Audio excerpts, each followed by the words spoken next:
Well, good evening, everybody, and welcome to European Cricket Studio Live. Wherever you're watching around the world, I'm Vinny Sandhu, aka Mr. Maximo from the European Cricket League, the Champions League of cricket in Europe.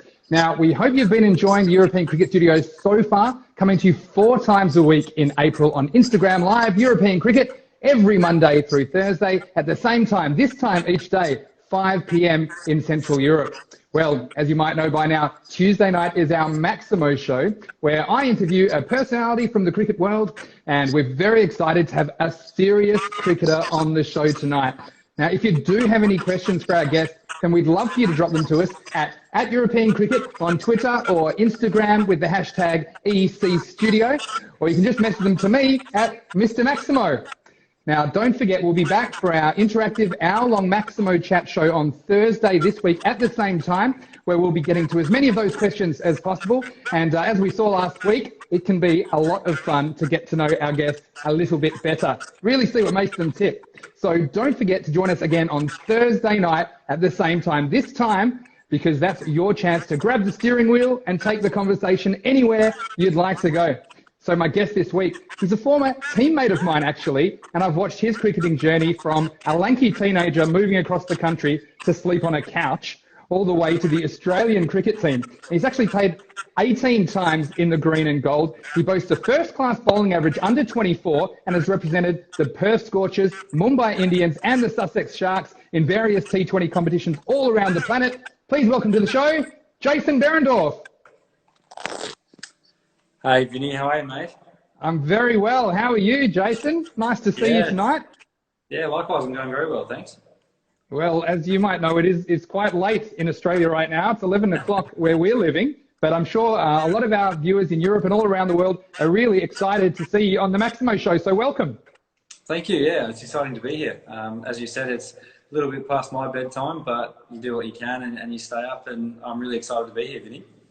Well, you know, we might come to that in a moment, but I was saying last week it's been a big 12 months for European cricket with the launch of the European Cricket League and, of course, the Dream 11 European Cricket Series now. But it's been a very big 12 months for you, culminating in selection in the Australian World Cup squad to go to the Limited Overs World Cup last year, and including a journey all the way to Lords. So talk us through what that journey's been like all the way up the ranks to end up playing Australia versus England at Lords in the World Cup.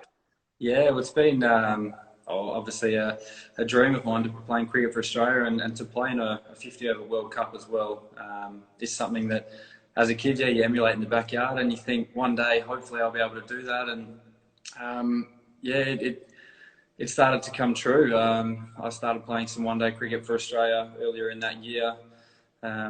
One thing led to another, and I was in the team, and then we went away to India, and then we went away to the UAE to play some one-day games there as well, and had a reasonable performance in those sort of in those tours, and then it led on to World Cup selection, which I found out while I was playing for the Mumbai Indians in the IPL. So that was a really exciting period, one where I wasn't actually at first I wasn't really sure whether that was actually one of those prank phone calls or not, but it was a very, very welcome phone call. And the journey to the World Cup was one that I'll never take for granted. It was a pretty hard slog at times, battling some of the back problems I've had for the last few years, and getting them, I guess, in a position to give me a chance to play through the World Cup. And we had an amazing trip to Gallipoli through Turkey there on the way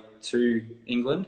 So great bonding experience as a team, but also to learn a bit more about the Anzac story. So that was something that was really close to all of us. And moving on to London, we were based in London for the first couple of weeks while we started to get ourselves moving, and I guess played a couple of warm-up games and those sort of things down in Hampshire. And then from there was the World Cup, and I didn't start the tournament, so I knew that I'd get a chance at some point. And then from there, I always said I'll keep myself ready, and whenever I get a chance, I'll be ready to go. And then got a game against Sri Lanka, and it didn't quite start the way I would have liked to. I think I was about 9 for 30 off 3 overs. So I remember that. Yeah. Yeah, so it was a pretty rude shock. But then stayed in the contest, and white ball cricket in general can be quite funny at times. So yeah, stay in the contest, and then got another game against England, which you alluded to before, taking 5 for at Lords.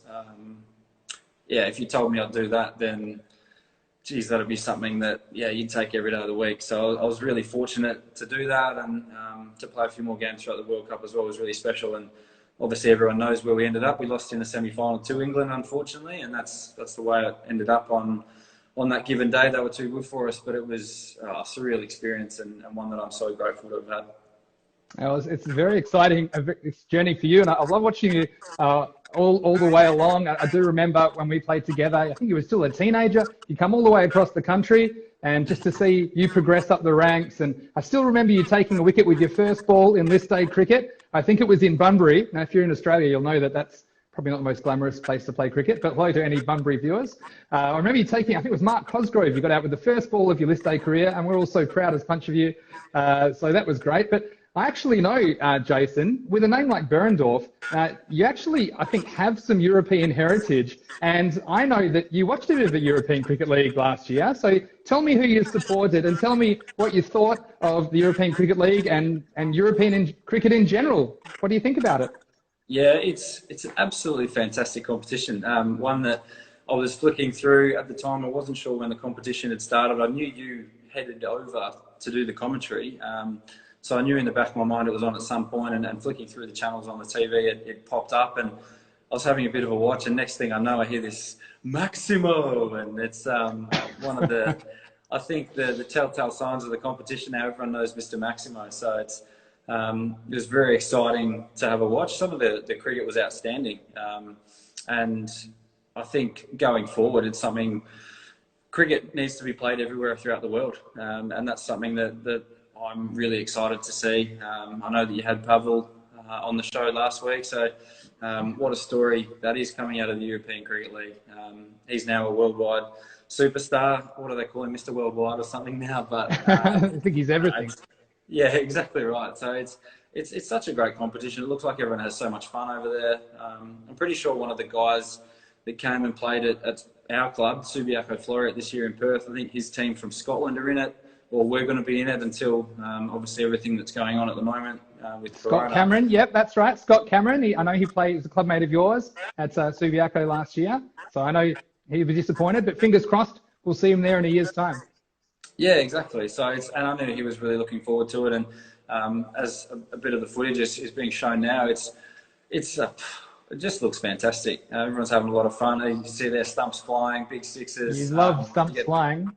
Yeah. Now, I just saw a comment here, is Amar Khawaja. Now, he's actually one of those batsmen you see from SG Findorff smacking those Maximos. I don't know how many he hit for the tournament. He hit plenty of them, and he just said hello. And just a reminder to everyone that's watching right now, if you do have questions or comments, please, you can get them to me at Mr. Maximo on Instagram or Twitter, or get them to European Cricket, because we will be back on Thursday at the same time, and we'll have a whole hour with Jason to answer all of your questions and get you involved in the conversation. But yeah, as you said, Jason, ECL was a bit of an adventure for everyone, and it's really given a different kind of a push at the grassroots level to get people encouraged to play cricket in Europe. So I think with a name like Behrendorff, you must definitely have been an SG Findorff fan.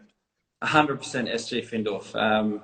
I think, where did we end up? We were second, is that right? I think we did. Got them all the way to the final, but they had what you might call a bit of a rough day in the final when they won the toss, bowled, and conceded 222 for no wicket off the 10 overs. So yeah, that's a tough going.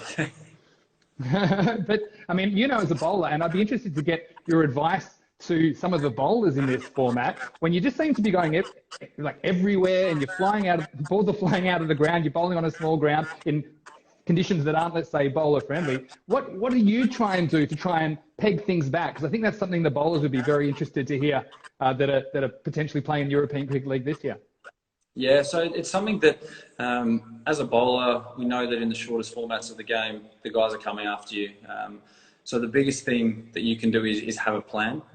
With your plan, know exactly where you want the batter to try and hit the ball. So something that's really important in those scenarios is to not get too caught up if your ball does go for 4 or 6. And something that can happen is you bowl your best ball and you execute exactly as you'd like, and it still ends up over the fence. And those are the times when you say, yeah, good on you, well played, but I'll get you next time because I'd like to see you do it again. I'm going to bowl whatever it is you want to bowl, but make sure you've got the right field set for it. So field setting, execution, those are the biggest things. And white ball cricket in particular, but T20 cricket and T10 cricket, you've got to take your ego out of it. If you play on ego and play on emotion, then doesn't seem to go very well for you. Well, I've never met a cricketer with less ego than you, actually, Jason. Sometimes I can't believe you're a fast bowler because you're the nicest guy. And, I tried to teach you sledging, but you never kind of needed it because you had so much talent swinging that new ball around. I think that's really good advice. And I think that's something that could improve in the league next year, is to have a few more precise plans with the bowling. I think sometimes I saw people just rushing in, putting the ball on the spot, and it was just going further and further each time. So I'm a big fan, as you say, trying different things, but executing whatever it is you're trying to do and having the right field set. So I'm sure that all the European players will be keen to improve their skills with the bat and the ball next year, and hopefully really see if they can get these batsmen under control. Now, personally, at the moment, Jason, of course, we've got the global situation with the COVID-19. It must be quite difficult to not know where your next game is going to come from, as probably players all around the world are feeling at the moment. So what's life for you like at the moment, and how are you staying in shape and getting ready for cricket when it comes around again? What's life like? It's just as busy as when I'm training full time. I've got a little boy he's actually 2 tomorrow. So instead of spending a day or two with grandma or at daycare or anything like that, he's with us 24/7, and he's so busy. He's got a lot of energy, so he's actually running us ragged. So we've got to try and think of new ways to keep him entertained. Tomorrow will be a very exciting day for him. I was blowing up some balloons before and put up a few streamers, and he's got some presents waiting for him in the morning. So that's going to be really exciting. Hopefully the new toys will give him a chance just to play with those, burn off some energy, and really enjoy himself. But apart from that, I've got a little bit of gym stuff that I do in my garage at the moment. I've got a spin bike in there as well. So just generally trying to tick over and stay as fit as I can in this little the unknown sort of period. But also taking a lot of time to spend it with my family. So it's something that hopefully once I'm back fit and firing again, that I'll be playing a lot of cricket, and not in a bad way, that I'll not be spending too much time at home. So I'll be doing the other real passion in my life is cricket. So I love my family, but hopefully I'll be doing a lot more of traveling the world playing cricket in the coming months.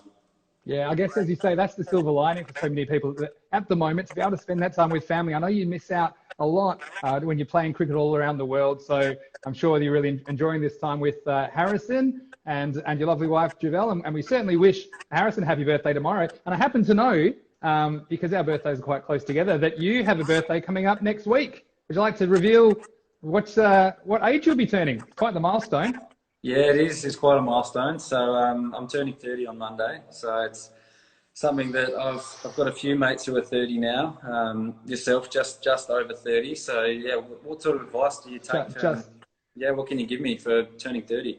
The wisdom's going to start, Jason. You're already quite an intelligent guy, but I think becoming a father, that's a bit of a life lesson. So I'm sure all of you might have some questions about what it's like being a dad and what it's like being a dad when you're an international cricketer. So make sure you send them in to us.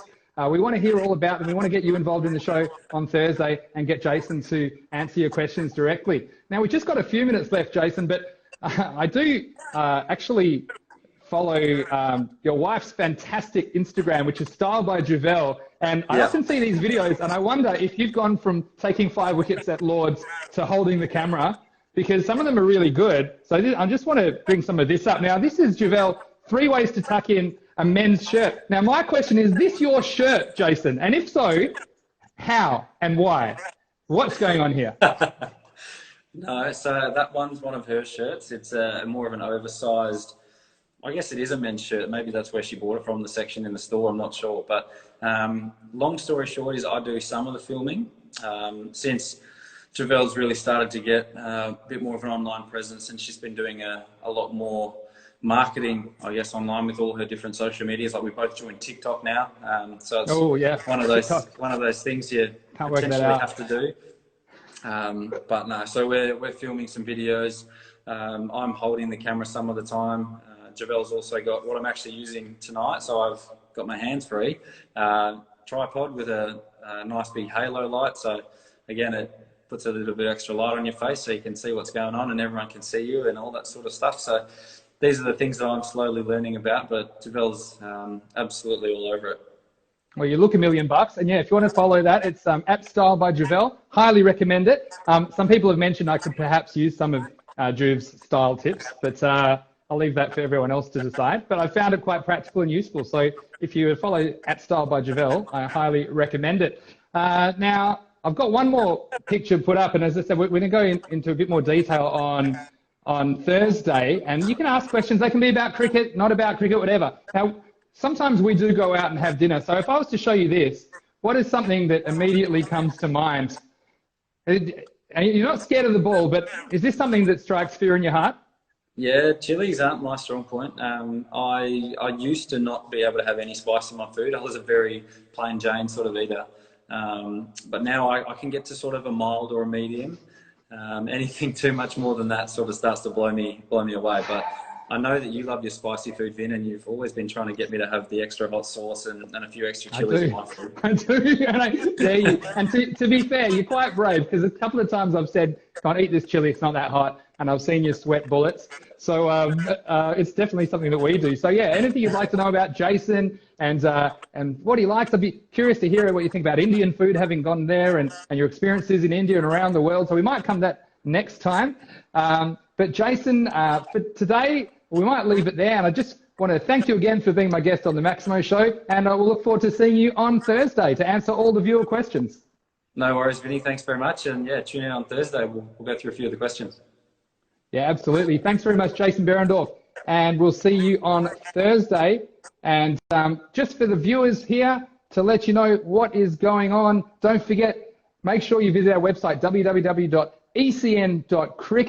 I put up an article over the weekend about my six takeaways from my chat with Mr. Pavel Florin, the bodyguard, last week. So make sure you get on the ecn.cricket website for all the latest action. We know there's some big announcements that are going to be coming up in the next week, perhaps with regards to ECL 21. So stay tuned for all those developments.